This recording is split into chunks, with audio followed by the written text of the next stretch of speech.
तो आप सभी दोस्तों का स्वागत है आपकी अपनी क्लास लर्निंग विद A2 पर। जैसे कि हमने आपसे वादा किया था कि Monday to Friday evening 8 PM पर आपके सामने लाइव क्लास आएगी, लेकिन कुछ नेटवर्क इशू होने के कारण आपके सामने आज रिकॉर्डिंग क्लास है। तो जैसे कि मैं आपको चैप्टर नंबर 2 इलेक्ट्रोकेमिस्ट्री आपको पढ़ा रहा हूँ, और इलेक्ट्रोकेमिस्ट्री की मैंने आपको अब तक लगभग 6 लेक्चर मैंने आपको पढ़ा दी हैं। आज लेक्चर नंबर 7 होगा, यानी कि क्लास नंबर 7 होगी। क्लास नंबर 6 में जो हमने आपसे बात की थी वो की थी नैनेस्ट इक्वेशन के बारे में।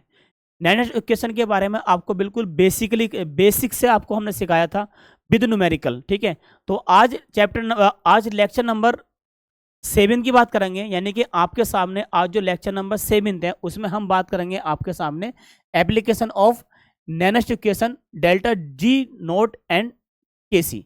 क्या होता है डेल्टा जी नोट और क्या होता है केसी, सारी बातें हम इसमें डिस्कस करेंगे बिल्कुल जीरो लेवल से। तो शुरुआत करते हैं क्लास की। सही है, क्लास की शुरुआत करते हैं।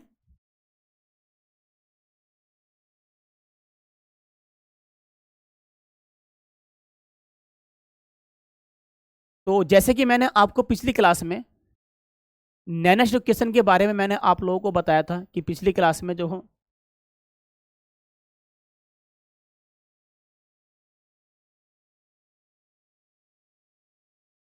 ये पिछली क्लास में मैंने आप लोगों को नैनेस्ट इक्वेशन के बारे में बताया था, क्या होती है नैनेस्ट इक्वेशन। बहुत अच्छे लेवल से मैंने आप लोगों को सिखाया था क्या क्या होती है नैनेस्ट इक्वेशन। तो हमने आपको बताया था कि ई एम एफ बराबर ई नोट सेल माइनस के 2.303 RT अपॉन NF लोग बेस उत्पाद की सांद्रता बटे अभिकारक की सांद्रता। तो इस जो ये हमने आपको पिछली क्लास में जो मैंने आपको नैनेस्ट इक्वेशन पढ़ाई थी उसका आज हम आपके सामने एप्लीकेशन करने वाले हैं। तो एप्लीकेशन में क्या होगा देखो, आज की जो क्लास रहेगी वो यही रहेगी कि एप्लीकेशन ऑफ नैनेस्ट इक्वेशन। ठीक है, एप्लीकेशन में हम आज की क्लास में सीखेंगे गिब्स फ्री एनर्जी का मान, इक्विलिब्रियम कांस्टेंट, और साथ में सीखेंगे relation between delta G note और केसी में क्या रिलेशन होता है, और बिल्कुल जीरो लेवल से। दूसरी बात, इसमें आपको डेल्टा जी नोट का मान पढ़ाने के बाद और केसी का मान पढ़ाने के बाद मैं आपको न्यूमेरिकल भी कराऊंगा। तो शुरुआत करते हैं, देखो क्लास की शुरुआत करते हैं application of Nernst equation delta G naught का मान। ठीक है, या गिब्स फ्री एनर्जी का मान। तो देखो सबसे पहले शुरुआत करते हैं गिब्स फ्री एनर्जी को, जो हिंदी में हम बोलते हैं वो बोलते हैं गिब्स मुक्त ऊर्जा। मुक्त ऊर्जा, गिब्स मुक्त ऊर्जा, जिसको इंग्लिश में बोलेंगे Gibbs free energy. Gibbs free energy,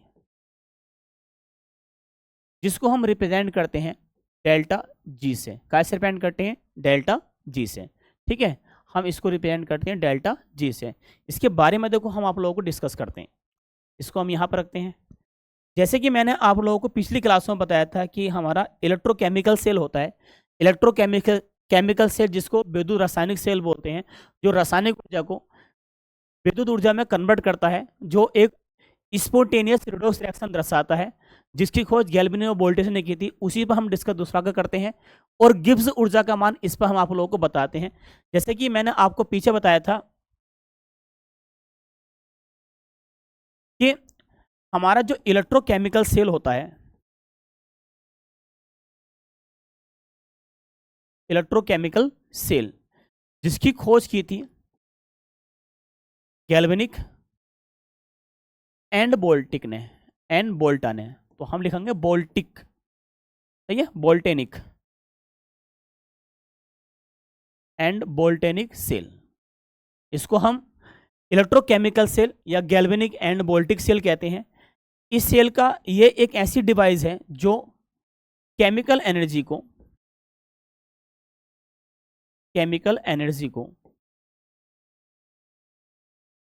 electric energy में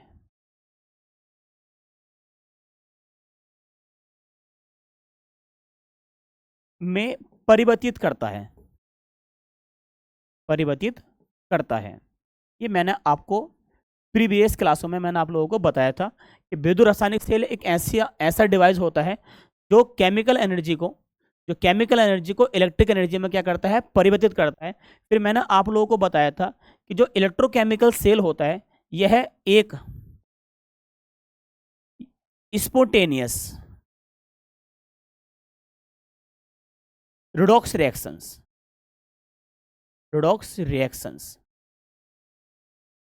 स्पोंटेनियस रिडॉक्स रिएक्शन, जिसको हिंदी में हम स्वतः रिडॉक्स अभिक्रिया, रिडॉक्स अभिक्रिया, स्वतः रिडॉक्स अभिक्रिया बोलते हैं। और दूसरी बात मैंने आपको बताया था कि स्वतः रिडॉक्स अभिक्रिया का जो मतलब हो गया, उसका मतलब ये होता है कि ऐसा डिवाइस जो अपनी ऊर्जा को स्वयं क्या करता है, छोड़ता है। तो हम बोलेंगे यहाँ पर ऊर्जा क्या करता है बच्चे, ऊर्जा मुक्त करता है, मुक्त करता है, यानी कि ऐसा डिवाइस जो अपनी ऊर्जा क्या करता है, मुक्त करता है। और ये ऊर्जा जो इसने ऊर्जा मुक्त करी है, ये ऊर्जा विद्युत कार्य में, विद्युत कार्यों में प्रयुक्त की जाती है, प्रयुक्त की जाती है, की जाती है। ठीक है, जैसे कि मैंने आपको प्रीवियस क्लास में बताया था कि हमारा इलेक्ट्रोकेमिकल सेल होता है जिसकी खोज गैल्वेनिक और वोल्टा ने की थी, इसलिए हम इसको गैल्वेनिक और वोल्टा सेल बोलते हैं। इलेक्ट्रोकेमिकल सेल जो होता है एक ऐसा डिवाइस है जो केमिकल एनर्जी को इलेक्ट्रिकल एनर्जी में क्या करता है, परिवर्तित करता है। दूसरी बात, electrochemical cell spontaneous redox reactions होता है जो अपनी ऊर्जा स्वयं उत्पन्न करता है, और इस ऊर्जा का हम उपयोग करते हैं विद्युत कार्यों में। काय में उपयोग करते हैं, विद्युत कार्य में। अब इसकी बात को समझाने के लिए यहाँ पर जो ये वाली बातें हमने पिछली क्लास में पढ़ा था, इस बातों को समझाने के लिए गिब्स नाम का एक साइंटिस्ट है जो इसकी बात को और मॉडिफाई करेगा कि गिब्स फ्री एनर्जी जो आपका आपका स्पोंटेनियस रिडॉक्स रिएक्शंस है, जो ऐसा डिवाइस या ऐसा सेल जो अपनी ऊर्जा स्वयं उत्पन्न कर रहा है, तो वो अपनी उस ऊर्जा का मान कायम किस चीज में हमें रखना है। तो इस पर डिस्कस करने के लिए गिब्स नाम का साइंटिस्ट था जिसने अपना एक आर्टिकल बताया, और उस आर्टिकल का नाम था गिब्स मुक्त ऊर्जा। ठीक है, इसको समझते हैं गिब्स मुक्त ऊर्जा को। ठीक है, तो आप एक बात समझो सब बच्चे, देखो यहाँ पर जो लिखा हुआ है, electrochemical cell spontaneous redox reaction है और स्वतः रिडॉक्स अभिक्रिया है और अपनी ऊर्जा स्वयं मुक्त करता है, और इस ऊर्जा को हम विद्युत कार्य में क्या करते हैं, प्रयुक्त करते हैं। और इसको एक समीकरण द्वारा मैं लिखता हूं, देखो यहाँ पे। तो मैंने कहा आप लोगों से कि W जो है, जो हमारा विद्युत है, विद्युत कार्य है, ये डिपेंड करता है सेल का EMF, सेल का इलेक्ट्रोमोटिव फोर्स इनटू सेल में प्रवाहित, सेल में प्रवाहित आवेश, सेल में प्रवाहित आवेश की मात्रा, आवेश की मात्रा, सेल में प्रवाहित आवेश की मात्रा। जो हमारा विद्युत कार्य जो है, जो विद्युत कार्य है, सेल का इलेक्ट्रोमोटिव फोर्स को हम रिप्रेजेंट करते हैं ई सेल से। काय से रिप्रेजेंट करते हैं, ई सेल से। और सेल में जो प्रभावित आवेश होते हैं उसको हम रिप्रेजेंट करेंगे, देखो NF से।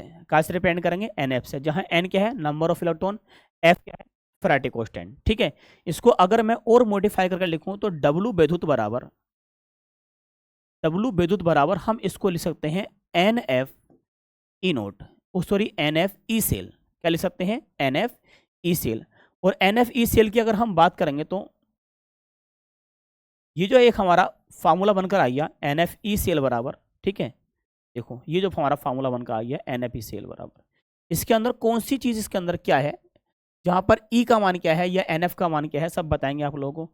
जहां पर अगर हम N की बात करें, N क्या है, N, तो N इसके अंदर है number of electrons, number of electrons, electrons, number of electrons, जो ऑक्सीडेशन और रिडक्शन रिएक्शन में इलेक्ट्रॉन्स के मान होते हैं, वो नंबर ऑफ इलेक्ट्रॉन्स है। ठीक है, F की बात करेंगे तो F का जो मान होता है, F जो है इसमें एक फैराडे, फैराडेस कांस्टेंट है। फैराडे क्या है बताओ, कांस्टेंट्स, कांस्टेंट।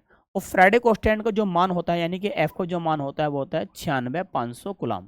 कितना होता है, 96,500 कूलम। ये बात मैंने आपको पीछे बताई थी, यहाँ ही बता रहा हूँ। और ई सेल जो है, इसमें जो है ई सेल, ई सेल की बात करेंगे तो ई सेल जो है यह है electrode, electrode potential.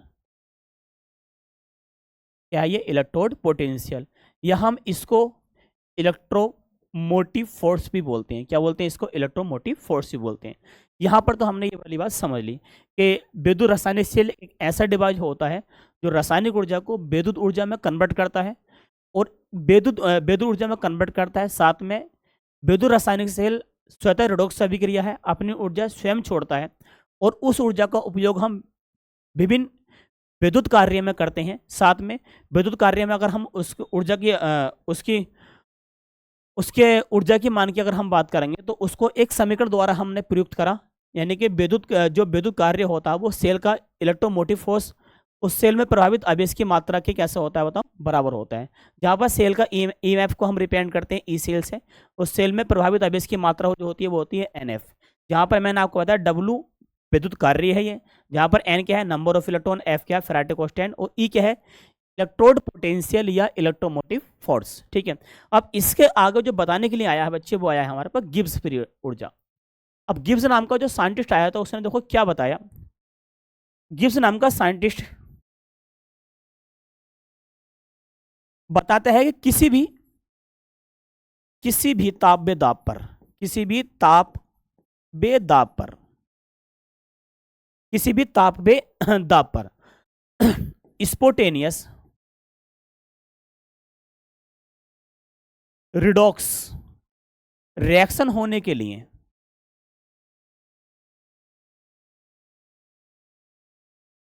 Redox reaction होने के लिए गिब्स मुक्त ऊर्जा का मान, गिब्स फ्री एनर्जी का मान ऋणात्मक में रखा जाता है, ऋणात्मक में रखा जाता है अर्थात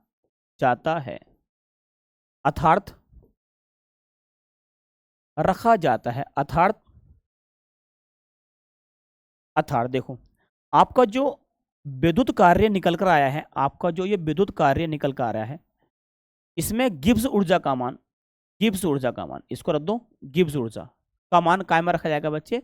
माइनस में रखा जाएगा। काय में रखा जाएगा? माइनस में। कहने का मतलब ये है कि डेल्टा जी का मान, अगर कोई भी सेल ऐसा जो अपनी ऊर्जा उत्पन्न कर रहा है, अपनी ऊर्जा स्वयं उत्पन्न कर रहा है, अपनी ऊर्जा स्वयं छोड़ रहा है, तो गिब्स नाम का साइंटिस्ट कह रहा है कि इसमें विद्युत कार्य को यानी कि विद्युत कार्य को माइनस वोल्टेज में रखा जाएगा, यानी कि वो अपनी ऊर्जा स्वयं छोड़ रहा है और अपनी ऊर्जा का लॉस कर रहा है, यानी कि हानि कर रहा है।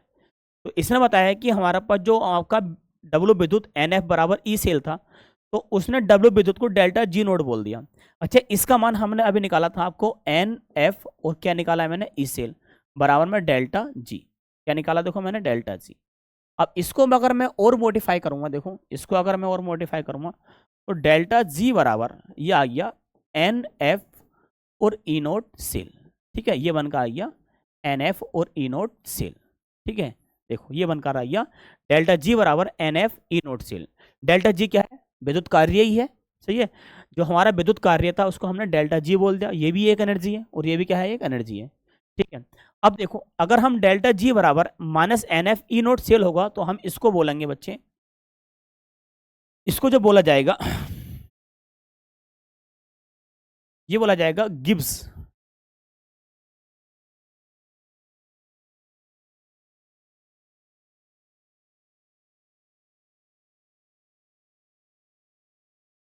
Free energy.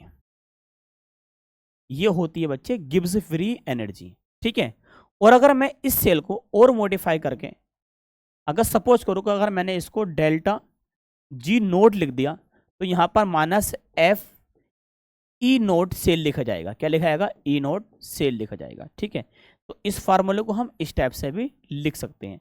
ठीक है, ऊपर हल्की सी मिस्टेक हुई है, देखो यहाँ पर ये नोट नहीं दिखाना है हमें, ये नोट नहीं दिखाना है। ठीक है, नीचे देखो हमने नोट दिखाया डेल्टा जी नोट माइनस का एन एफ ई नोट। अच्छा, यहाँ पर खाली डेल्टा जी है और यहाँ पे डेल्टा जी नोट है, यहाँ पर ई सेल और यहाँ पर ई नोट सेल है। अगर ऐसी कुछ कंडीशन होती है तो हम इसको बोलते हैं, देखो नोट का मतलब होता है बेटे स्टैंडर्ड कंडीशन। कौन सी condition? Standard condition, standard Gibbs free energy, Gibbs free energy, standard Gibbs free energy. ठीक है, स्टैंडर्ड गिब्स फ्री एनर्जी। तो हमने आप लोगों को देखो गिब्स फ्री एनर्जी के बारे में अगर हम बात करेंगे तो गिब्स फ्री एनर्जी का जो फार्मूला होता है डेल्टा जी बराबर माइनस का एन एफ ई सेल, या स्टैंडर्ड गिब्स फ्री एनर्जी का जो फार्मूला होता है डेल्टा जी नोट माइनस का N F E naught cell होता है। ठीक है, अच्छा एक बात अगर मैं यहाँ पर आप लोगों को बताऊं, यदि डेल्टा जी नोट का मान, देखो एक नोट में बहुत वेरी वेरी मोस्ट इंपोर्टेंट आप लोगों को मैं बात बता रहा हूँ, यदि डेल्टा जी नोट का मान, ठीक है, यदि डेल्टा जी या डेल्टा जी नोट का मान अगर माइनस में रखा जाएगा, ठीक है, माइनस में रखा जाएगा, सोचने वाली बात है, डेल्टा जी या डेल्टा जी नोट का मान यदि माइनस में रखा जाएगा तो ई सेल या ई नोट सेल का मान 100% प्लस में रखा जाएगा। ठीक है, यदि गिब्स फ्री या गिब्स गिब्स फ्री एनर्जी या स्टैंडर्ड गिब्स फ्री एनर्जी का मान यदि ऋणात्मक में रखा जाएगा, नेगेटिव में रखा जाएगा, तो ई सेल और ई नोट सेल इलेक्ट्रोड विभव और मानक इलेक्ट्रोड विभव का मान 100% प्लस में रखा जाएगा। ये वाली बात आपको ध्यान रखना है। ठीक है, ये वाली बात आपको क्या करना है, देखो ध्यान रखना है। देखो मैंने ये आप लोगों को सारी कंडीशन मैंने आप लोगों को देखो यहाँ पर बता दी है। ये देखो, ये मैंने यहाँ पर आप लोगों को सब कंडीशन बता दी है।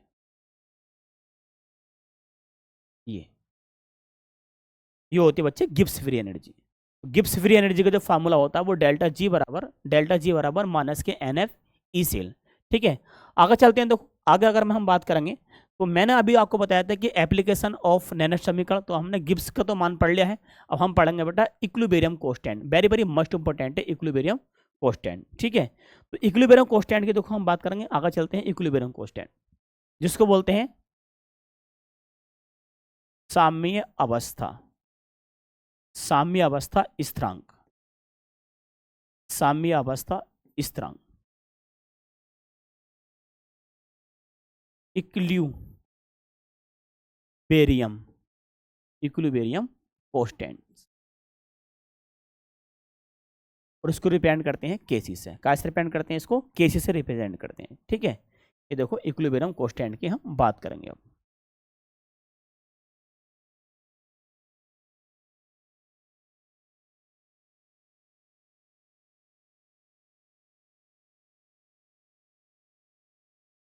इक्विलिब्रियम कांस्टेंट की देखो हम बात करते हैं, क्या होती है इक्विलिब्रियम कांस्टेंट। ठीक है, अब आपको जो मैंने आपको इलेक्ट्रोकेमिकल सेल पढ़ाया था उसके बारे में कुछ मिनट के लिए डिस्कस करते हैं, फिर आपको खुद ही समझ में आ जाएगा इक्विलिब्रियम कांस्टेंट क्या था। जैसे कि देखो मैंने आप लोगों को पीछे भी पढ़ाया था, लेक्चर नंबर 3 के अंदर पढ़ाया था मैंने आप लोगों को।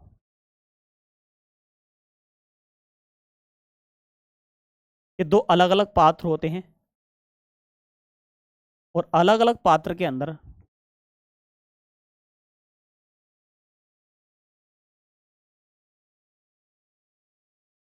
इसके अंदर मैंने जेली विलन भर लिया। देखो मैंने ये, जैसे कि मैंने आपको पीछे पढ़ाया था, ये आपको बनाना नहीं है लेकिन समझना, बस खाली ओनली समझना है कि केसी का मान हमें कैसे निकालना। बाकी तो मैंने पीछे पढ़ा दिया आप लोगों को। ये जिसकी अगर छड़ होती है, जिसकी अगर छड़ होती है तो उसी का लवड़ के विलन डालते हैं, उधर की उसी का क्या डालते हैं बताओ।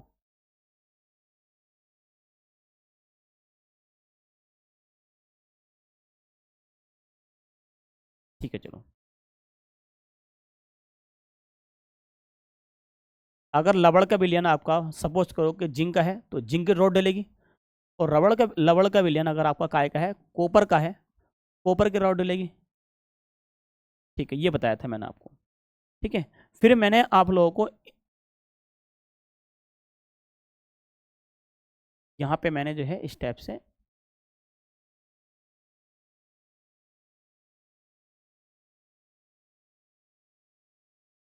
ये, ठीक है चलो डिस्कस करते हैं। मानो कि इधर हमारा जो था वो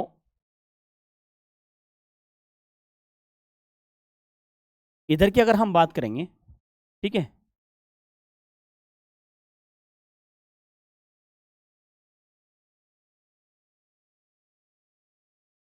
इधर जो विलयन था उसका नाम उधर तो रखा था हमने जिंक सल्फेट का जेली विलयन।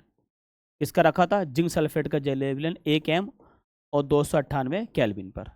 इधर जो था वो था हमारे पास CuSO4 का विलयन, CuSO4 का जलीय विलयन 1 m और 298 केल्विन पर, ये कंडीशन थी। ठीक है, अब जैसे ही मैंने जिंक सल्फेट के विलयन में जिंक की ड्रॉप डाली तो यहाँ से जिंक से इलेक्ट्रॉन कहाँ चले गए, इलेक्ट्रॉन चले गए बाहर, और Zn कहाँ गया बच्चे, Zn आ गया बाहर जलीय विलयन के अंदर।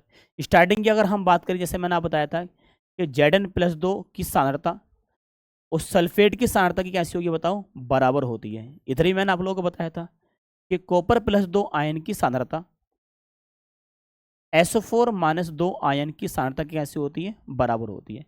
जैसे ही जिंक सल्फेट के विलयन में जिंक की रोड डालते हैं तो यहाँ से इलेक्ट्रॉन निकलते हैं और जिंक रोड से निकलकर कहाँ आ जाता है, विलयन में आ जाता है, जिसके कारण Zn+2 आयन की सांद्रता क्या हो जाती है, देखो इंक्रीज हो जाती है, यानी कि बढ़ जाती है, और सल्फेट-2 आयन की सांद्रता क्या हो जाती है, घट जाती है। फिर ये जो इलेक्ट्रॉन जा रहे हैं, देखो इस वाले पॉइंट को जो माना था हमने, इसको लिखा था एनोड, और इस वाले पॉइंट को हमने लिखा था कैथोड। ठीक है, पीछे मैंने सब आपको बता दिया है। एनोड जो होता है माइनस का होता है, कैथोड जो होता है काय का होता है, प्लस का होता है। ठीक है, कैथोड काय का होता है, प्लस का होता है, मैंने आप लोगों को पीछे बताया था। दूसरी बात, इस सेल को हमने बताया था कि इस सेल पर ऑक्सीडेशन रिडॉक्स रिएक्शन है, ये ऑक्सीडेशन रिएक्शन हो रही है इस सेल पर, और इस सेल पर रिडक्शन रिएक्शंस होती है, रिडक्शंस रिएक्शंस होती है, मैंने आपको पीछे बताया था। ठीक है, तो इस कंडीशन, जैसे ही इलेक्ट्रॉन, देखो अगर मैं इधर बात करता हूँ बच्चे, इधर कौन जा रहा है, ये देखो जा रहा है इलेक्ट्रॉन, तो इलेक्ट्रॉनों का प्रवाह किधर को हो रहा है, इलेक्ट्रॉनों का प्रवाह किधर को हो रहा है, तो इलेक्ट्रॉनों का प्रवाह एनोड से कैथोड की ओर हो रहा है, एनोड से कैथोड की ओर हो रहा है। और इलेक्ट्रिक करंट का प्रवाह यानी कि विद्युत धारा का प्रवाह, अगर मैं यहाँ बात करूँ, यह है विद्युत धारा, विद्युत धारा का प्रवाह, विद्युत धारा का प्रवाह कैथोड से एनोड की ओर होता है। ये मैंने आप लोगों को पीछे भी पढ़ाया था। फिर मैंने आप लोगों को यहाँ बताया था कि यहाँ लगाते हैं लवण सेतु, क्या लगाते हैं, लवण सेतु। लवण सेतु के बारे में मैंने आप लोगों को बताया था, लेकिन हमें जो बात करनी है वो बेटा यहाँ पर बात करनी है। देखो सबसे पहले जब जिंक सल्फेट के विलयन में मैंने जिंक की छड़ डाली तो जिंक से इलेक्ट्रॉन निकलकर बाहर पहुंचे, और Zn अपने छड़ से Zn कहाँ, Zn+2 आयन कहाँ आ गए, विलयन की ओर आ गए। जब विलयन में Zn+2 आ जाएंगे तो Zn की सांद्रता क्या हो जाएगी, बढ़ जाएगी। इधर की तरफ अगर ये इलेक्ट्रॉन, इधर की तरफ अगर ये इलेक्ट्रॉन आ रहे हैं तो Cu+2 है, ये तुरंत इससे इन इलेक्ट्रॉनों को पकड़ेगा और क्या बनाएगा, Cu सॉलिड बना देगा। क्या बना देगा, Cu सॉलिड बना देगा। इस कंडीशन में जैसे ही ये Cu+2 इस छड़ पर चिपक जाएगा, तो इस कंडीशन में सल्फेट की जो सांद्रता होगी, इस कंडीशन में Cu+2 आयन की सांद्रता क्या होगी बताओ, घट जाएगी, जबकि सल्फेट 2 आयन की सांद्रता क्या हो जाएगी, बढ़ जाएगी। किसके अंदर, विलयन के अंदर। किसके अंदर, विलयन के अंदर सल्फेट की सांद्रता बढ़ जाएगी, जबकि Cu+2 आयन की सांद्रता क्या हो जाएगी, घट जाएगी। ये मैंने आपको पिछली क्लासों में बताया था। अब यहाँ पे सीखने वाली बात जो है उसमें ये था कि सर इक्विलिब्रियम कांस्टेंट का मान हम यहाँ से कैसे निकालेंगे। देखो सोचो पहले आप मेरी बात को, ठीक है। देखो जब जिंक सल्फेट के विलयन में जिंक की छड़, कॉपर सल्फेट के विलयन में कॉपर की छड़ मिलाते हैं तो स्टार्टिंग में Zn+2 और सल्फेट की सांद्रता बराबर थी, Cr+2 और सल्फेट की सांद्रता कैसी थी, बराबर थी। जैसे ही मैंने जिंक सल्फेट के विलयन में जिंक की छड़ को डिप करा यानी कि डिसोल्व किया तो यहाँ से 2 इलेक्ट्रॉन बाहर चलेगा, तुरंत Zn कहाँ आ गया, Zn+2 की तरफ, Zn कहाँ आ गया, विलयन की तरफ आ गया, जिससे कि Zn+2 आयन की सांद्रता क्या हो जाएगी, इंक्रीज हो जाएगी। जबकि कॉपर सल्फेट के विलयन में जब मैंने कॉपर की छड़ को डिसोल्व किया था तो कॉपर छड़ से क्या हो जाएगा, चिपक जाएगा, यानी कि इसको जो है इसको क्या बना देगा, सांद्र बना देगा, चिपक जाएगा इससे, जिससे कि सल्फेट की सांद्रता कैसे हो जाएगी, बढ़ जाएगी, और कॉपर की सांद्रता कैसे हो जाएगी, घट जाएगी। देखो इसकी अगर हम बात करें तो इसकी सांद्रता स्टार्टिंग की अगर हम बात करें तो इसकी सांद्रता क्या कर रही है, इसकी सांद्रता देखो बढ़ रही है, ठीक है। Zn+2 यानी कि सांद्रता क्या होती है, बढ़ती है, जबकि Cr+2 आयन की सांद्रता, Cr+2 आयन की सांद्रता क्या होती है, घटती है। ठीक है, कैसे होती है, घटती है। और मैंने आप लोगों को बताया था कि जो हमारा इलेक्ट्रोड विभव होता है, जो मैंने आपको पढ़ाया था कि जो इलेक्ट्रोड जो पोटेंशियल होता है वो सांद्रता के कैसा होता है, समानुपाती होता है। सांद्रता के कैसा होता है, समानुपाती होता है। यदि विलयन की सांद्रता बढ़ेगी तो इलेक्ट्रोड विभव का मान भी बढ़ेगा, विलयन की सांद्रता अगर घटेगी तो इलेक्ट्रोड विभव का मान भी क्या होगा, घटेगा। मैंने ये आपको पिछली क्लासों में बताया था। तो इलेक्ट्रोड विभव का मान किस पर डिपेंड करता है, सांद्रता पर डिपेंड करता है। सांद्रता बढ़ेगी तो इलेक्ट्रोड विभव का मान भी बढ़ेगा, सांद्रता अगर घटेगी तो इलेक्ट्रोड विभव का मान भी क्या होगा, घटेगा। देखो स्टार्टिंग में क्या था कि जब Zn+2 आयन की सांद्रता अगर बढ़ती है, जबकि Cu+2 आयन की सांद्रता क्या होती है, घटती है। Zn+2 आयन की सांद्रता बढ़ेगी तो इलेक्ट्रोड विभव का मान भी, इलेक्ट्रोड पोटेंशियल का मान भी क्या होगा, बढ़ेगा।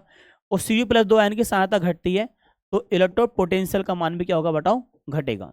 ठीक है, इसका मान क्या है, बढ़ेगा, उसका मान क्या होगा, बताओ, घटेगा। ये कंडीशन थी, कंडीशन आपको समझो कि ये सेल के अंदर ये कंडीशन थी। फिर हमने लबर से तो लगा लिया, दोनों की सांद्रता कैसे कर दी हमने, बराबर कर दी। इलेक्ट्रॉन आ रहे हैं तो इधर कुछ जा रहे हैं। अच्छा, एक बात आप लोगों को मैं बताऊं कि जैसे जैसे देखो समझो, इधर मैंने मान लिया कि इधर जो मैंने मान लिया, देखो इधर मैंने मान लिया कि जिंक है, और इधर क्या मान लिया मैंने, कॉपर मान लिया।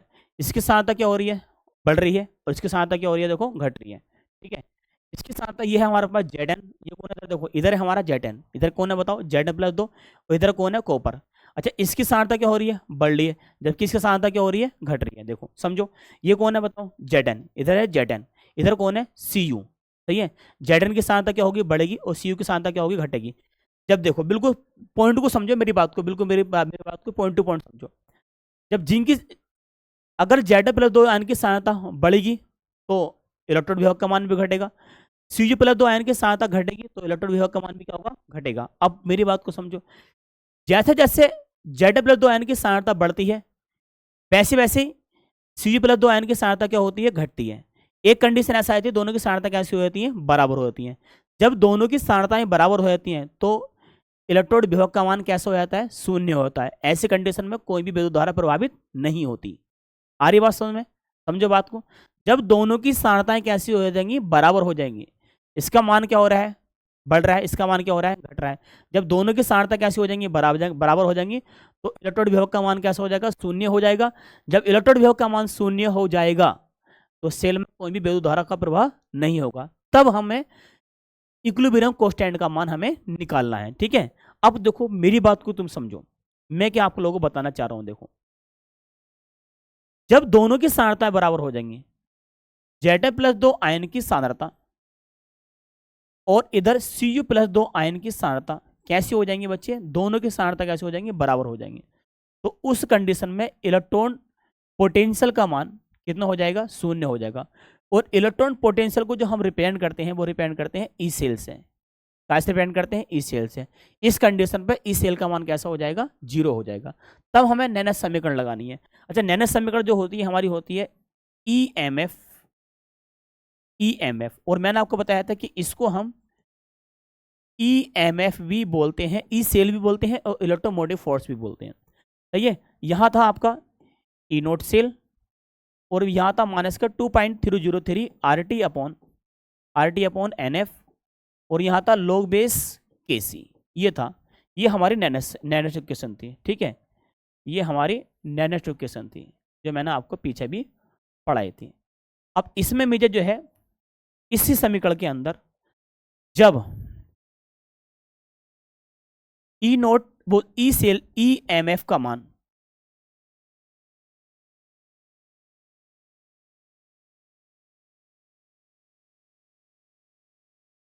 EMF का मान कितना हो जाएगा, शून्य हो जाएगा।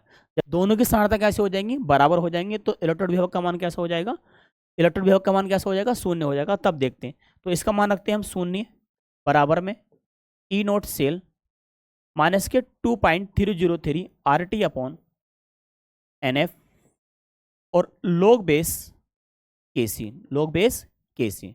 ठीक है, log बेस KC। अब आगे देखो जरा,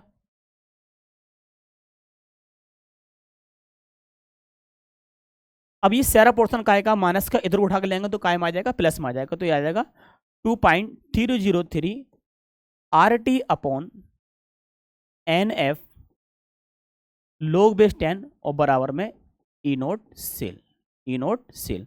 ठीक है, ये आर्टिकल जो है देखो हमने प्रूव कर दिया। साम्य स्थिरांक का अगर हम आपको मान निकालना है तो आपको ये वाला आर्टिकल लगाना पड़ेगा। ठीक है बच्चों, आपको देखो ये वाला आर्टिकल लगाना पड़ेगा। ये ई सेल बराबर होता है, हाँ यहाँ पे KC रह गया, यहाँ पे क्या रह गया बच्चे, यहाँ पे रह गया KC। ठीक है, यहाँ पे रह गया हमारा KC। अगर आपको KC का मान निकालना है तो आपको ये वाला फार्मूला क्या करना पड़ेगा, यूज करना पड़ेगा। और KC क्या होता है, इक्विलिब्रियम कांस्टेंट। और इक्विलिब्रियम का मतलब होता है जब दोनों तरह की अवस्थाएं कैसे हो जाती हैं, समान हो जाती हैं। ठीक है, तो आपको इक्विलिब्रियम कांस्टेंट का मान आपको ऐसे निकालना पड़ेगा। ठीक है, इक्विलिब्रियम कांस्टेंट के लिए तो ये होता है। और मैंने आप लोगों को पीछे यही पढ़ाया था अगर मैं आप लोगों को बताऊं, देखो मैंने पीछे बच्चे यही पढ़ाया था मैंने आप लोगों को कि 2.303 आर का जो मान होता है 8.314 और टी का मान जो होता है वो 298 केल्विन। ठीक है, 298 केल्विन बटे में एन का मान हमें नंबर ऑफ इलेक्ट्रॉन पता नहीं है कि कितने नंबर ऑफ इलेक्ट्रॉन है, लेकिन एफ का मान कितना होता है 96,500। कितना होता है 96। ठीक है, कितना होता है 96,500। 96,500। ठीक है, 96,500। और यहाँ रह गया बच्चे log बेस 10 केसी, और केसी के बराबर में जो है वो क्या बताओ, वो है हमारा ई naught cell. E naught cell. अच्छा, ई नोट सेल का मान, ई नोट सेल की अगर हम बात करेंगे, ई नोट सेल का मान इसकी आपस में गुणा करने के बाद इससे अगर हम भाग करेंगे तो 0.0591 अपॉन में एन और log बेस क्या बताओ केसी, ये वाला मान निकल के आ जाएगा। ठीक है, ये मान निकल के आ जाएगा। तो इक्विलिब्रियम कांस्टेंट का जो समीकरण होती है वो ये होती है, लेकिन अगर हम न्यूमेरिकल करेंगे तो हम इसको भी यूज कर सकते हैं। ठीक है, इसको यूज कर सकते हैं। अब मैंने आप लोगों को ये भी बताया था आप लोगों को, देख के रिलेशन बिटवीन केसी, ये भी मैंने आप लोगों को बताया था अभी कि मैंने जो हेडिंग बनाई थी आप लोगों की कि रिलेशन बिटवीन, हाँ ठीक है, इधर करते हैं हम।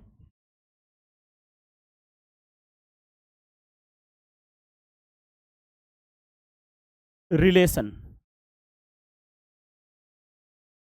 Between K C and delta G naught. Delta G naught यानी कि डेल्टा जी नोट और केसी में क्या संबंध होता है, इसके बारे में देखो हम डिस्कस करने के लिए जा रहे हैं आप लोगों से। ठीक है,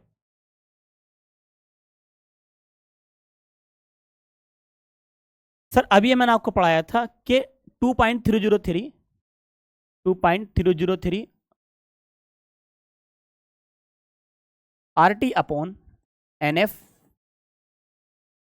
log बेस 10 के सी बराबर में E naught cell. E naught cell क्या होता है, ई नोट सेल। ठीक है, ये मैंने अभी आप लोगों को पढ़ाया था। अब मुझे आप ये बताओ कि अभी जो मैंने अभी आपको पढ़ाया था कि ई नोट सेल जो होता है,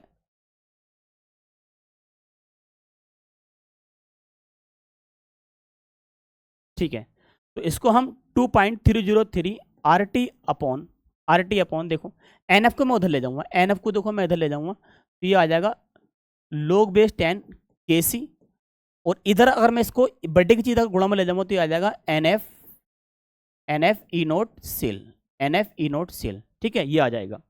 और अगर मैं दोनों तरफ अगर माइनस से गुणा मार दूं तो माइनस का 2.303 आर टी log बेस 10 के सी, और इधर आ जाएगा माइनस एन एफ और ई naught cell. E naught cell. ठीक है, ये मान आ जाएगा, ये आंसर का आ जाएगा। अभी मैंने आपको पाया था minus N F E naught cell, जो minus N F E naught cell होता है वो क्या होता है, देखो minus N F E naught cell जो होता है वो होता है डेल्टा जी नोट। क्या होता है, डेल्टा जी नोट। तो हमने जो प्रूफ कर दिया 2.303 आर टी और log बेस 10 के सी, और ये आ गया डेल्टा जी नोट।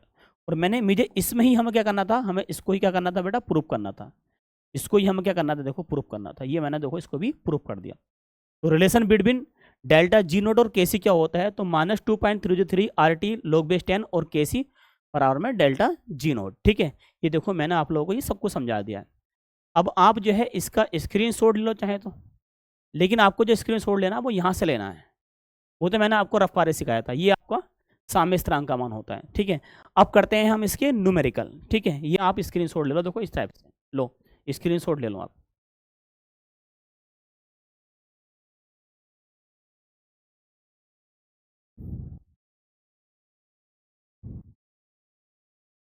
ठीक है, अगर आपने स्क्रीनशॉट ले लिया है तो आप चलते हैं बेटा आगे। ठीक है, आगे देखते हैं पहला न्यूमेरिकल। पहला न्यूमेरिकल आपके सामने देखो ये आ गया है डेलियन सेल के लिए। ठीक है, पहला न्यूमेरिकल करते हैं, 5 न्यूमेरिकल आपको कराते हैं, 4 मैं कराता हूँ, एक आपको खुद करना है और मुझे फिर दिखाना है आपको कमेंट के द्वारा। ठीक है, करते हैं। डेलियन सेल के लिए ई नोट सेल का मान दे रखा है 1.10 वोल्ट, तो मानक गिब्स ऊर्जा का मान की गणना कीजिए। डेलियन सेल जो होता है, जैसे मैंने आपको बताया था कि डेलियन सेल जो होता है, देखो डेलियन सेल जो होता है वो होता है जेड सॉलिड और ZnSO4 एक्वा, साथ में लवण सेतु CuSO4 एक्वा ओ प्लस का Cu सॉलिड, ये डैनियल सेल है। डैनियल सेल में अगर हम बात करेंगे Zn सॉलिड से, Zn सॉलिड से क्या बनना है, Zn प्लस 2 एक्वा बनना है, Zn प्लस 2 एक्वा बनना है। और 2 ही इलेक्ट्रॉन हमें इसमें लूज करा, इसने अपने Zn ने अपने 2 इलेक्ट्रॉन क्या कर दिए, लूज कर दिए, 2 इलेक्ट्रॉन निकाल दिए। तो यहाँ पर रिएक्शन जो हो रही है इसको हम बोलेंगे ऑक्सीडेशन रिएक्शंस, ऑक्सीडेशन रिएक्शंस। और जहाँ पर ऑक्सीडेशन रिएक्शन होती है उसको हम क्या बोलते हैं, एनोड बोलते हैं। क्या बोलते हैं इसको, एनोड। ठीक है, इसी प्रकार Cu plus 2, Cu plus 2 aqua से 2 इलेक्ट्रॉन इसने गेन किए और Cu सॉलिड बना दिया। क्या बना दिया, Cu सॉलिड। यहाँ पर हो रहा है रिडक्शंस रिएक्शंस, रिडक्शंस रिएक्शंस। और जहाँ पर रिडक्शंस रिएक्शंस होती है उसको हम बोलते हैं बच्चे कैथोड। क्या बोलते हैं इसको, कैथोड। अच्छा, अब अगर मैं बात करूँ बेटा एन के मान की बात करूँगा, देखो एन का मान यहाँ कितने मिल रहा है, 2 मिल रहा है, तो एन का मान हो जाएगा हमारा 2। ठीक है, और ई नोट सेल का मान यहाँ पर दे रखा है सवाल के अंदर, ई नोट सेल का मान दे रखा है 1.10 वोल्ट, तो ये 1.10 वोल्ट। और हमें एफ का मान पता होता है कितना होता है, 96,500 कुलाम, 96,500 कुलाम, ये एफ का मान होता है। अब मुझे डेल्टा जी नोट का मान क्या करना है, मुझे डेल्टा जी नोट का मान क्या करना है, हमें निकालना है। कह रहा है डैनियल सेल के लिए डेल्टा जी नोट के मान की क्या करनी है, हमें गणना करनी है। ठीक है, क्या करनी है, हमें गणना करनी है। तो फार्मूला होता है डेल्टा जी नोट बराबर माइनस का N F E naught cell, अभी पढ़ाया मैंने आप लोगों को, ई नोट सेल। ठीक है, माइनस एन का मान कितना आया, 2 आया, एफ का मान कितना दे रखा है 96,500, और ई नोट सेल का मान दे रखा है 1.10 वोल्ट। ठीक है, एक काम करते हैं हम इसको सही से लिख के चलते हैं। देखो सबका मान को देखो, माइनस का 2, उसका मान कितना रखा बेटा 96,500 कुलाम, ऐसे लिखते हैं 96,500 कुलाम, गुणा में ई नोट सेल का जो मान दे रखा है वो दे रखा है 1.10 वोल्ट, 1.10 वोल्ट। ठीक है, इसको मैं देखो कौन बढ़ेगा, 2 जीरो बढ़ेंगे और 2 जीरो से मैं 2 जीरो काट दूंगा, तो यहाँ आ गया 2 गुणा 665 गुणा 110, और यहाँ रह गया बच्चे कुलाम, कुलाम, और यहाँ क्या रह गया, वोल्ट रह गया। क्योंकि आपने 10th क्लास में पढ़ा होगा जो जूल होता है हमारा, तो जूल बराबर जो होता है, जूल बराबर होता है कुलाम वोल्ट। क्या होता है, कुलाम वोल्ट, या वोल्ट कुलाम, क्या होता है, वोल्ट कुलाम। तो जूल जो वोल्ट है जो आपने पढ़ा होगा 10th क्लास के, डब्ल्यू जो होता है बी गुणा क्यू के बराबर होता है, बी गुणा क्यू के बराबर होता है। डब्ल्यू जो कार्य है उसका जो मात्रक होता है जूल होता है, विभांतर बी का वोल्ट का मात्रा जो सॉरी विभांतर का जो मात्रक होता है वो वोल्ट होता है, और अवेश का मात्रा क्या होता है, कुलाम होता है। तो इन दोनों की अगर बात करूँ तो क्या बन गया, ये जूल बन गया। ठीक है, आगे देखो देखो। ठीक है, तो यहाँ पे अगर हम गुणा करेंगे इसकी, तो जीरो तो पहले से रखा 11 पंजे 55, 11 पंजे 55, 11 55 का 5 हासिल लगे, 55 का 5 से लगे 5, 11 संग 66, 66 और 5, 66 और 5 हमारा हो गए 71, 71 का 1 हासिल लगे हमारे 7, 11 99, 99 और 7 कितना हो गए, 99 7 हो गए 106, कितना हो गए 106 गुलाम बोल्ट जो आ गया इसको हम बोलेंगे जूल। क्या बोलेंगे इसको, जूल। अब इसकी गुणा इससे मारेंगे, देखो माइनस का 0, 5 दूनी 10, 2 पंजे 10, 2 एकन 2 और 1 हासिल का 3, 2 2 छक्का 12, 2 एकन 2। ठीक है, ये आ गया हमारे पास जूल में आंसर आ गया। लेकिन हम जानते हैं कि एक जूल जो होता है, एक जूल जो बराबर होता है वो 1/1000 किलो जूल के बराबर होता है। किसके बराबर होता है, किलो जूल के बराबर होता है। तो माइनस के 200 212,300 बटे में अगर हम भाग कर देंगे 1000 से तो काय में आ जाएगा, ये आ जाएगा बच्चे किलो जूल में। तो किलो जूल में अगर हम बात करेंगे तो हमारा आंसर आ गया 2 जीरो से 2 कट जाएगा, एक जो संख्या के बाद पूर्ण रह जाएगा, माइनस के 212.3 किलो जूल। क्या आ गया, 3 किलो जूल। ठीक है, तो सवाल में ये क्या रखा है आपने, सवाल में देखो ये कह रहा है, देखो सवाल में कि डैनियल सेल के लिए, किसके लिए, डैनियल सेल के लिए, डैनियल सेल के लिए डेल्टा ई नोट का मान दे रखा, तो मानक गिब्स ऊर्जा की गणना करो। तो मानक गिब्स ऊर्जा कितनी होती है, डैनियल सेल के लिए मानक गिब्स ऊर्जा जो होती है वो होती है माइनस के 212.3 किलो जूल। ठीक है, स्क्रीनशॉट ले लो, देखो इसका भी सवाल का स्क्रीनशॉट ले लो।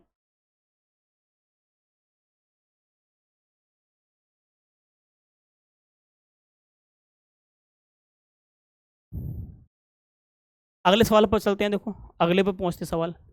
सवाल कह रहा है देखो अभिक्रिया Sn+3 SN 3SN plus 4 2CR और 3SN प्लस 2 तो प्लस 2CR प्लस 3 के लिए ई नोट सेल का मान दे रखा है प्लस 0.89 वोल्ट है। इस अभिक्रिया के लिए डेल्टा जी का मान ज्ञात करना है। तो अभिक्रिया पकड़ते हैं। SN प्लस 4 से SN प्लस 4 से क्या बनना है, देखो SN प्लस 4 की अगर हम बात करेंगे, SN प्लस 4 से जो बनना है बच्चे, SN प्लस 4 से क्या बनना है, देखो SN प्लस 2 बनना है। क्या बनना है, SN प्लस 2। अब इसकी अगर बात करेंगे, प्लस का 4 इधर है, प्लस के 2 इधर है, तो हम दो अवेश को हम इधर से गुणा मार देंगे, SR के 2 अवेश को। इधर इलेक्ट्रॉन लगे हैं तो यहाँ पर हो रहा है बच्चे रिडक्शंस, यहाँ पर रिएक्शन हो रही है, उस रिएक्शन का नाम क्या है, रिडक्शंस और रिएक्शंस। जहाँ पर रिएक्शन होती है उसको क्या बोलते हैं, उसको बोलते हैं हम कैथोड। क्या बोलते हैं उसको हम, कैथोड। ठीक है, आगे चलते हैं सर। CR से क्या बनना है, CR प्लस के 3। तो CR से जो बन रहा है वो बन रहा है बेटा CR प्लस के 3। ठीक है, इधर अबेस 0 है, इधर अबेस प्लस के 3 है, तो हम 3 इलेक्ट्रॉन इधर लगाएंगे। इधर इलेक्ट्रॉन लगे तो यहाँ पर जो हो रहा है उसको हम बोलेंगे ऑक्सीडेशंस। क्या बोलेंगे, ऑक्सीडेशंस रिएक्शंस। और जहाँ पर ऑक्सीडेशन रिएक्शंस होती है उसको हम बोलते हैं एनोड। क्या बोलते हैं हम, एनोड बोलते हैं। अब हमें इलेक्ट्रॉन से इलेक्ट्रॉन काटने हैं, तो इलेक्ट्रॉन से इलेक्ट्रॉन काटने के लिए इलेक्ट्रॉन पहले हम बराबर करने पड़ेंगे। इलेक्ट्रॉन बराबर करने पड़ेंगे तो इस समीकरण के अंदर गुणा मार देंगे हम 3 से, 3 दूनी 6। और इस समीकरण के अंदर गुणा मार देंगे हम 2 से, 2 तिया 6। तो एन का मान जो है यहाँ मिल रहा है, एन का मान मिल रहा है बच्चे 6। कितना मिल रहा है एन का मान, देखो 3 दूनी 6, एन का मान कितना मिल रहा है, 6 मिल रहा है। ठीक है, यहाँ पर 6। और ई नोट सेल का मान दे रखा है, ई नोट सेल का मान दे रखा है प्लस 0.80। कितना रखा है, सॉरी प्लस 0.89, प्लस 0.89। और एफ का मान जो होता है हमारे कितना होता है 96,500 गुलाम, 96,500 गुलाम। डेल्टा जी नोट के मान की हमें क्या करनी है, गणना करनी है। डेल्टा जी नोट के मान की हमें क्या करनी है, गणना करनी है। ठीक है, तो हमारा फार्मूला होता है डेल्टा जी नोट बराबर माइनस का N F E naught cell. ठीक है, माइनस का एन का मान कितना रखा है 6, एफ का मान कितना है 96,500 गुलाम, 96,500 गुलाम। गुणा में ई नोट सेल का मान, ई नोट सेल का जो मान दे रखा है वो दे रखा है प्लस 0.89, प्लस 0.89।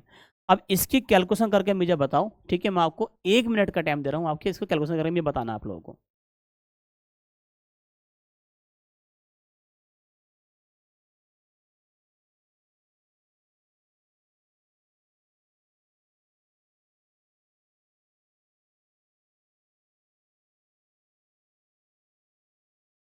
ठीक है, तो इसकी कैलकुलेशन करके आप मुझे बताओ। ठीक है, तो इसकी कैलकुलेशन मेरे अंदाज से, इसकी कैलकुलेशन जो आपकी होगी 512 360 के आसपास मेरी इसके अकॉर्डिंग कैलकुलेशन आई होगी। ठीक है, 515 कितनी बताओ, 515 सॉरी 515 और 310 जूल, 515 310 जूल और 515.310 किलो जूल, ये आपका आंसर आएगा। ठीक है, इसको आप करके देखना। ठीक है, ये आपका आंसर आएगा। कैलकुलेशन तो आप लोग कर सकते हो, छोटी सी कैलकुलेशन है, गुणा भाग कर लो। यहाँ पे भी टाइम लगेगा बेटा, 2-3 मिनट लग जाएंगे। ठीक है, अगले क्वेश्चन में चलते हैं। देखो स्क्रीनशॉट ले लो उसका, आपकी कैलकुलेशन ये आ गई 515.310 किलो जूल। अगले सवाल पर पहुँचते हैं। देखो 2Ag प्लस, अब देखो इस सवाल को तो आप खुद कर लेना। ठीक है, मैं हल्का सा हिंट्स बता रहा हूँ आप लोगों को। अच्छा, अलग अलग मान दे रखे हैं, चलो ये मैं आप लोगों को और हल्का सा हिंट्स बता रहा हूँ इसको। यहाँ पर दे रखा बेटा Ag, क्या दे रखा यहाँ पर Ag, Ag प्लस से जो बना है बच्चे वो बना है Ag प्लस से क्या बनना है, Ag बनना है। ठीक है, Ag प्लस से जो बनना है बच्चे वो बनना है हमारा Ag बनना है। ठीक है, चलो अब यहाँ बनना है बेटा CD से क्या बनना है, C और D से जो बन रहा है वो बन रहा है बच्चे CD प्लस का 2। क्या बनना है, CD प्लस का 2। अब इसकी अगर हम बात करेंगे तो इधर इलेक्ट्रॉन लगाएंगे। अब इसकी अगर हम बात करेंगे तो 2 इलेक्ट्रॉन हम इधर लगाएंगे। ठीक है, इधर इलेक्ट्रॉन लगे तो मैंने आपको बताया था कि यहाँ पर अगर इधर इलेक्ट्रॉन लगेंगे तो यहाँ पर हो रहा है बच्चे कैथोड, यानी कि रिडक्शन रिएक्शन से। और यहाँ पर जो हो रहा है बच्चे वो क्या हो रहा है, एनोड हो रहा है। ठीक है, क्या हो रहा है, एनोड हो रहा है। इलेक्ट्रोकेमिकल सेल है ये भी। इलेक्ट्रॉन से इलेक्ट्रॉन बराबर करने के लिए मुझे ऊपर वाले समीकरण में 200 गुणा माननी पड़ेगी, क्योंकि इलेक्ट्रॉन से इलेक्ट्रॉन काटेंगे। तो एन का मान अगर हम बात करेंगे तो एन का मान यहाँ जो मिल रहा है बच्चे, वो एन का मान मिल रहा है यहाँ पर 2। ठीक है, एन का मान कितना मिल रहा है, 2 मिल रहा है। और एफ का मान आपको पता है कितना होता है, 96,500 गुलाम, 96,500 गुलाम। और ई नोट सेल का मान नहीं दे रखा, लेकिन हम ई नोट सेल का मान निकाल लेंगे। हम जानते हैं ई नोट कैथोड और माइनस का क्या होता है फार्मूला, ई नोड एनोड। कैथोड पर अगर हम बात करेंगे, कैथोड पर कौन है, देखो कैथोड पर है सिल्वर, तो ई नोट ए जी प्लस, और यहाँ आ जाएगा बच्चे ए जी, क्या आ जाएगा, ए जी आ जाएगा। ठीक है, यहाँ पे क्या आ जाएगा, ए जी आ जाएगा। माइनस का ई नोट एनोड पर कौन है, सी डी, क्या है बताओ, सी डी, तो सी डी प्लस का 2, और यहाँ पर आ जाएगा सी डी। अच्छा, इसका मान ए जी प्लस और ए जी का मान दे रखा है इन्होंने, रिडक्शन पोटेंशियल का जो मान दे रखा है वो दे रखा है बच्चे ये, सही है। ए जी का जो मान दे रखा है वो कितना रखा है, प्लस का 0.80, माइनस वो सी डी का जो मान दे रखा है, सी डी का जो मान दे रखा है, रिडक्शन पोटेंशियल का मान किसका दे रखा है बताओ, सी डी का दे रखा है, वो दे रखा है माइनस का 0.40, माइनस का 0.40, प्लस का 0.80, और plus plus minus minus minus plus 0.40, दोनों को जोड़ेगा तो 1.20 वोल्ट आ जाएगा। कितना आ जाएगा, 1.20 वोल्ट आ जाएगा। अब आपको डेल्टा जी नोट का मान माइनस का N F E naught cell का मान आपको निकालना है, और आपको यहाँ पर रखोगे 2, और यहाँ पे कितना रखोगे, 96,500 गुलाम, 96,500 गुलाम, और यहाँ रखोगे आप 1.2 वोल्ट, 1.2 वोल्ट।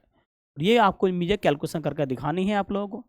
अपोक्स लगभग लगभग इसका जो मान आएगा, मेरे अंदाज से जो इसका मान आएगा वो 231,600 जूल आएगा, 231,600 जूल आएगा इसका मान। ठीक है, आपको सवाल खुद करना है, घोड़ा भाग करके देख लेना। अगले सवाल पर पहुंचते हैं, देखो अगले सवाल पे, ठीक है, स्क्रीनशॉट ले लो इसका, स्क्रीनशॉट ले लो तो। ठीक है, अगले सवाल पर चलते हैं। अगले सवाल पे अभिक्रिया 2Fe+3 2I और एरो के बाद 2Fe+2 प्लस आई का 298 केल्विन पर ई सेल का मान दे रखा है। ठीक है, हो जाएगा सवाल। अच्छा, दो मान पूछ रहा है इसके अंदर, मानक गिब्स ऊर्जा का मान पूछ रहा है और साम्य स्थिरांक का मान पूछ रहा है। तो देखो सवाल को देखो, इजी सवाल है आपका, ये भी सवाल बहुत इजी सवाल है। देखो तो Fe+2 से Fe+3 से क्या बनना है, देखो Fe+3 से क्या बनना है बच्चे, Fe+2, क्या बनना है, Fe+2।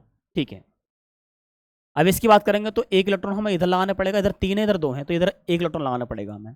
ठीक है, अगर बात करेंगे आई नेगेटिव से, आई नेगेटिव से जो बनना है वो बनना है I2, क्या बनना है वो, I2 बनना है। आई नेगेटिव से क्या बनना है, I2 बनना है। ठीक है, अब इसकी बात करेंगे तो हमें इलेक्ट्रॉन इधर लगाना पड़ेगा, इधर माइनस का 1 है तो इधर भी कितना हो जाएगा, इधर भी माइनस का 1 हो जाएगा। ठीक है, अब इधर इलेक्ट्रॉन लगा है तो हम इसको बोलेंगे, यहाँ पर जो अभिक्रिया हो रही है वो इधर इलेक्ट्रॉन लगा तो यहाँ पर हो रही है रिडॉक्स रिएक्शंस, और जहाँ पर रिडॉक्स रिएक्शन होती है उसको क्या हम बोलते हैं, उसको हम बोलते हैं कैथोड। क्या बोलते हैं, कैथोड। तो यहाँ पर क्या हो रहा है, यहाँ पर हो रहा है बच्चे एनोड। ठीक है, पढ़ लिया हमने सर। अब इस बराबर करने के लिए, अच्छा आई कितनी है 2, तो हमें 200 गुणा माननी पड़ेगी, तो 200 गुणा हमें यहाँ भी माननी पड़ेगी। अब इस बराबर करने के लिए हमें यहाँ इस ऊपरी वाली समीकरण के अंदर मुझे गुणा माननी पड़ेगी बटे 2 से। कितने गुणा माननी पड़ेगी, 2 से, तो इसलिए यहाँ पर 2 आए हैं। अच्छा, एन की मान की अगर हम बात करेंगे, एन की अगर हम मान की बात करेंगे तो एन का मान कितना आइया, 2 आइया। ठीक है, यहाँ देख लो एन का मान 2। एफ का मान कितना होता है, 96,500 गुलाम, 96,500 गुलाम। और ई नोट सेल का मान दे रखा है बच्चे, ई नोट सेल का मान पहले दे रखा सवाल के अंदर, ई नोट सेल का जो मान दे रखा है वो दे रखा है प्लस 0.236 वोल्ट, 0.236 वोल्ट। अब कह रहा है डेल्टा जी नोट का मान निकालना है, इसका भी मान आपको निकालना है, और के सी का मान भी आप लोगों को क्या करना है, निकालना है, दोनों का मान निकालना है। ठीक है, तो हम जानते हैं डेल्टा जी नोट माइनस का N F E naught cell, E naught cell, और माइनस का इसका एन का मान दे रखा है 2, इसका दे रखा है 96,500 गुलाम, 96,500 गुलाम, और गुणा में ई सेल का मान जो दे रखा है वो दे रखा है 0.236। इसकी अगर आप कैलकुलेशन करो, बताओ मुझे इसकी इसकी कैलकुलेशन देखो क्या निकल कर आई है।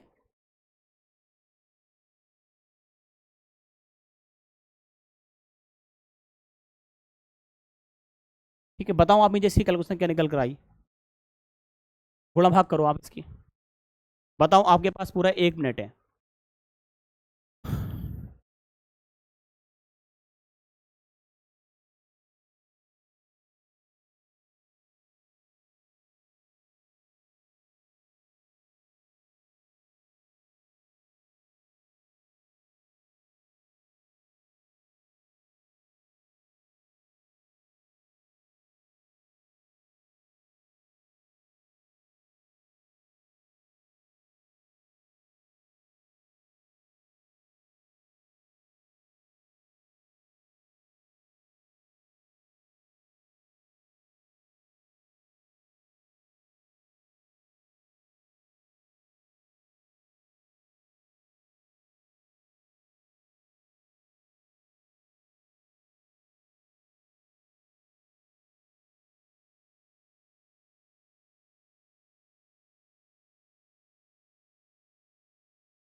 ठीक है, क्या निकल का आया बच्चे 45 4554 जूल निकल का आया। क्या निकल का आया 4554 जूल निकल का आया। ठीक है, इसका मान। चलो अब हमें बेटा क्या निकालना है, हमें इसका मान तो जो निकल गया, अब हमें क्या निकालना है, देखो इसका मान तो निकल गया, अब निकालना है हमें केसी का मान। और केसी का मान निकालने के लिए मैंने आप लोगों को अभी पीछे सब पढ़ाया है मैंने फार्मूला, देखो अभी। चलो भाई यहाँ पे आ जाए, यहाँ पे आ जाए। ठीक है, अभी जो पढ़ाया था मैंने बच्चे, अभी जो पढ़ाया था आप लोगों को, देखो केसी का मान जो पढ़ाया, हाँ मैंने पढ़ाया था अभी आप लोगों को, देखो मैं आपको दिखाता हूँ एक बार और। ये पढ़ाया था मैंने, देखो आपको पढ़ाया बेटा केसी का मान, ई नोट सेल 0.0591 लोग बटे में एन और लोग बेस 10 केसी। सही है, लोग बेस 10 और फिर क्या बताओ केसी है। तो देखो ये होता है फार्मूला आपका, क्या होता है देखो, ई नोट सेल बराबर में 0.0591 अपॉन में क्या होता है एन और लोग बेस 10 केसी। अच्छा इसका कुछ ना कुछ मान दे रखा है, ये तो हमारा फार्मूला है, इसका मान दे रखा है बेटा, कितना दे रखा है देखो यहाँ रखा है मैंने, कितना दे रखा है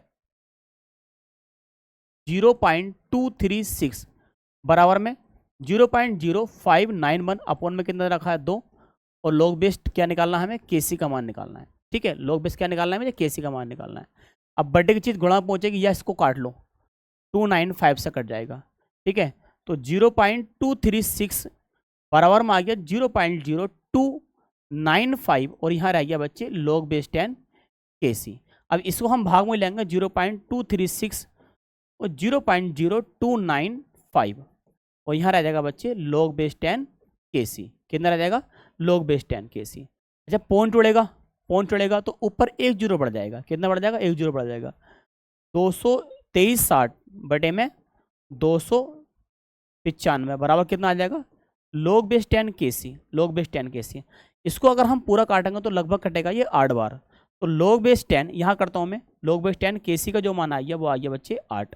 अगर मुझे केसी का मान निकालना है तो लॉग जाएगा बराबर में एंटी लॉग में, काय में जाएगा एंटी लॉग 8 और केसी एंटी लॉग 8 का जो मान होता है वो होता है 9.710 की पावर कितना 7। ठीक है, ये केसी का मान निकल कर आ गया। ठीक है, ये केसी का मान निकल कर आ गया। ठीक है, केसी का मान निकालने के लिए आपको ये वाला फार्मूला यूज़ करना पड़ेगा। बस अगला सवाल पहुँचते देखो लास्ट सवाल पे। इस सवाल को आपको खुद ही आपको इसमें करना है, डेल्टा जी नोट का मान निकालना है आपको केसी का मान निकालना है। एन का मान आपको यहाँ मिल जाएगा, कितना भी एन का मान मिलेगा मेरे अंदाज से एन का मान लगभग आप खुद देखना बेटा एन का मान कितना मिलेगा। अगर सी आर से सी आर प्लस 3 की बात करेंगे, 3 इलेक्ट्रॉन लगा देंगे और सी डी प्लस 2 की अगर हम बात करेंगे सी डी, सही है, तो इसमें हम गुणा मारेंगे बच्चे, मेरे अंदाज से इसमें गुणा मारेंगे हम, 2 इलेक्ट्रॉन हमें यहाँ लगाने हैं, 2 इलेक्ट्रॉन हमें यहाँ लगाने हैं, तो रिएक्शन कंप्लीट करने के लिए हाँ 3 से हाँ 2 से गुणा मार देंगे, लगभग एन का मान 6 मिलेगा बच्चे। कितना मिलेगा एन का मान 6 मिलेगा। बाकी आप ई नोट सेल का मान यहाँ से आप निकाल लेना, यहाँ से आप ई नोट सेल का मान आप यहाँ से निकाल लेना और ये सवाल का मुझे क्वेश्चन, इस सवाल का आंसर मुझे आप कमेंट में लिख के देना है। ठीक है, थैंक यू फॉर वॉचिंग।